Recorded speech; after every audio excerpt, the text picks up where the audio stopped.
Voici la vidéo d'une caméra de sécurité publiée par le site d'information en ligne Loopsider.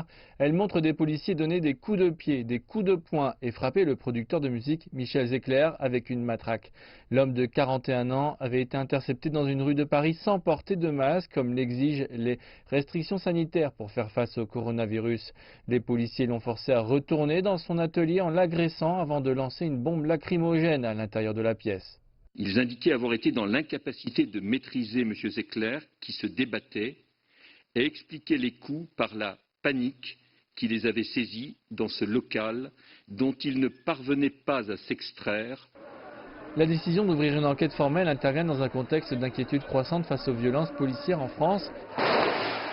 Le week-end dernier, il y a eu de grandes manifestations contre la nouvelle loi sécurité globale qui restreindrait le partage d'images de la police et permettrait aux forces de l'ordre d'utiliser des drones équipés de caméras. C'est une loi, voilà, on a encore vu avec l'affaire Michel qui a eu lieu il y a 2 jours en arrière, que en nous supprimant le droit de filmer ce qui se passe avec la police, nous on n'a plus de preuves.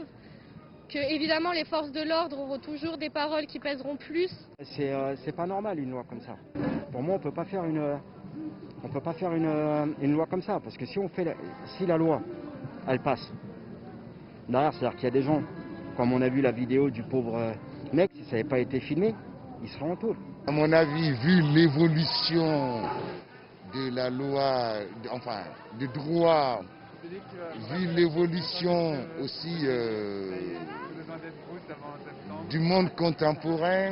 Les députés et les syndicats de police se sont déclarés contre ce qu'ils considèrent comme une mauvaise lecture délibérée de la législation prévue, affirmant qu'elle ne contrevenait pas à la liberté de la presse et qu'elle avait des termes très précis concernant la clause sur la prise de photos de la police. Les contrevenants pourraient être condamnés à une peine d'emprisonnement d'1 an et à une amende de 53 000 $ pour avoir partagé des images de policiers. Le gouvernement dit que la nouvelle mesure cesserait de cibler illégalement la police, mais les ministres doivent faire face à des exemples croissants de brutalité policière, comme la semaine dernière, lorsque les agents ont utilisé des méthodes lourdes pour retirer un camp de migrants dans le centre de Paris. Le gouvernement condamne la violence, mais défend aussi la législation qui pourrait rendre plus difficile de filmer ce type d'image à l'avenir.